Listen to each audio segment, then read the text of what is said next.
건강을 위해 흰 쌀밥 대신 잡곡밥을 매일 챙겨 드시는 분들이 많으시죠. 알록달록 다양한 잡곡이 섞인 밥을 크게 한 숟가락 들 때면 몸도 마음도 건강해지는 기분이 듭니다. 그렇습니다.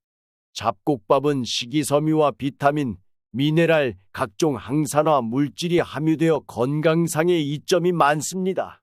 그런데 말입니다.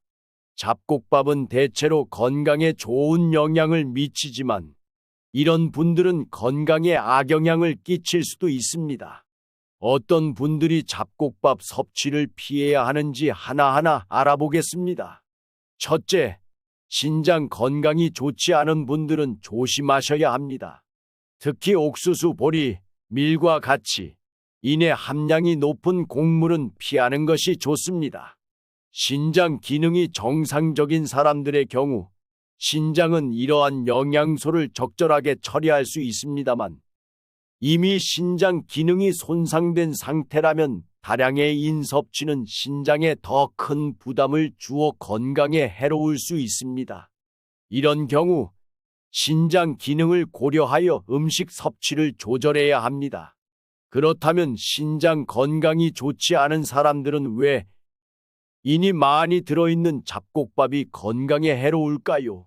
바로 신장 기능이 감소하면 인의 배출 능력이 떨어져 체내의 인이 축적되기 때문입니다. 인은 신체에서 중요한 역할을 하는 영양소이지만 과다 섭취로 인한 체내인 농도의 상승은 신장 건강이 좋지 않은 사람들에게 문제를 일으킬 수 있습니다. 어떤 문제를 일으키냐고요? 첫째, 과도한 인 농도는 인과 칼슘의 이상 조합으로 인해 신장 세포의 손상을 일으키고 신장 기능을 더 악화시킬 수 있습니다.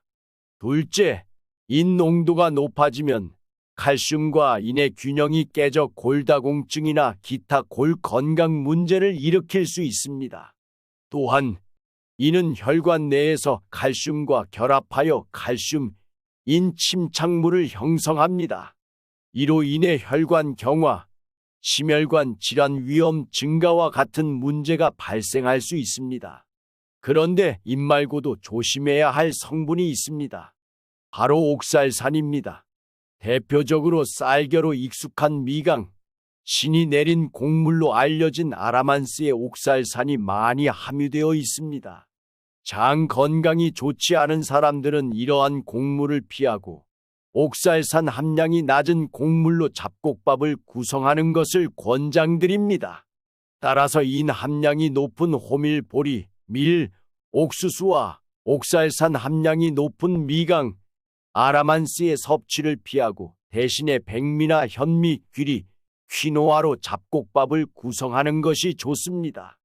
그러나 인과 옥살산 섭취에 대한 우려가 모든 분들께 적용되는 것은 아닙니다. 신장 건강이 좋은 분들은 인과 옥살산 함량이 높은 곡물을 적당한 양으로 섭취하는 것에 큰 문제가 없을 것입니다. 그러나 신장 건강이 좋지 않은 분들은 섭취량을 제한하는 것이 중요하겠습니다. 자, 또 어떤 분들이 잡곡밥을 피해야 할까요? 바로 통풍 고위험군입니다. 통풍은 주로 40대 이후 남성과 폐경기 이후의 여성에게 잘 생기는데 특히 비만과 고혈압 환자, 통풍 가족력이 있는 분, 과음이 잦은 분들이 해당됩니다. 이렇게 통풍 고위험군에게 잡곡밥이 안 좋은 이유는 퓨린 함량 때문입니다. 퓨린은 체내에서 우리의 산, 염, 기타 물질과 함께 우리의 핵산과 에너지 생성에 관여하는 화합물입니다. 통풍은 퓨린 대사 과정에서 생성되는 요산의 과다한 생성이나 체내에서의 배출 부족으로 인한 요산 농도 상승과 관련되어 있습니다. 이러한 요산 농도 상승은 온몸 관절의 염증을 유발하는 요인이 됩니다. 따라서 퓨린 함량이 높은 곡물을 많이 섭취하게 되면 체내의 요산 농도가 더욱 상승할 수 있어 통풍 환자에게 해로울 수 있습니다. 그렇다면 퓨린 함량이 높은 곡물은 무엇일까요? 바로 보리와 호밀, 귀리, 오트밀입니다. 이렇게 퓨린이 많이 함유된 곡물은 통풍 고위험군의 경우 섭취를 피할 것을 권장드립니다. 잡곡밥 섭취를 조심해야 하는 분들이 또 있습니다. 바로 궤양성 대장염과 크론병과 같은 염증성 장질환 환자입니다. 염증성 장질환이란 장에 염증이 생기는 원인 불명의 만성 질환으로 복통, 설사, 혈변, 체중 감소 등의 증상이 보통 수개월간 나타나는 것으로 알려져 있습니다. 아직까지 우리나라에서 생소한 질환이지만 최근 들어 발병률이 급증하고 있어 주의가 요망되고 있죠. 일반적으로 잡곡밥은 식이섬유가 풍부하여 건강한 사람들에게는 좋은 영향을 줍니다.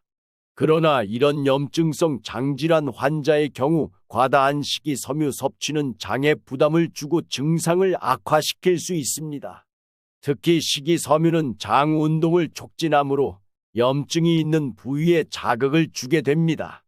이렇게 되면 복부 통증, 경련, 설사, 구토 등 증상이 더 심해지고 장 통로의 좁아짐과 같은 합병증이 발생할 수 있습니다. 따라서 섬유질이 많은 잡곡밥보다는 흰쌀이나 글루텐 프리 빵과 같이 소화가 쉬운 가공된 곡물이 권장됩니다. 염증성 장질환의 발병 원인에 대해서는 아직까지 알려진 것이 많지 않아 뚜렷한 예방법도 없는 것이 현실입니다. 다만 유전, 환경, 면역 등 여러 요인이 복합적으로 작용할 것으로 추측됩니다. 따라서 만성적인 복통, 설사 및 체중 감소 또는 혈변으로 염증성 장질환이 의심되는 상황이라면 전문의의 진료를 받으실 것을 권장드립니다. 오늘은 잡곡밥 섭취를 주의해야 할 분들과 섭취를 피해야 할 곡물에 대해 확실히 아셨을 것입니다. 헷갈리신다고요? 그렇다면 간단하게 요약하겠습니다. 첫째, 신장 건강이 좋지 않은 분들은 인과 옥살산이 많이 함유된 곡물을 피해야 합니다.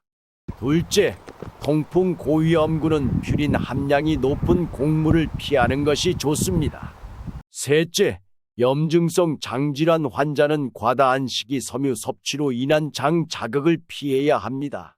이렇게 잡곡밥이 건강에 좋은 영향을 미치기도 하지만 특정 질환을 가진 분들에게는 섭취를 주의해야 합니다. 하지만 너무 걱정할 필요는 없습니다. 각자의 상황에 맞게 잡곡밥의 구성을 바꿔 섭취하면 건강한 식습관을 유지할 수 있습니다. 오늘 내용이 유익하셨다면 가족, 친지, 주변 분들께 많이 나눠주시기 바랍니다. 나눌수록 오래 삽니다. 우리 함께 건강하게 오랫동안 살아봅시다. 구독과 좋아요 부탁드리고 궁금한 것이 있다면 댓글에 달아주시면 답변 드리겠습니다. 끝까지 시청해 주셔서 감사합니다.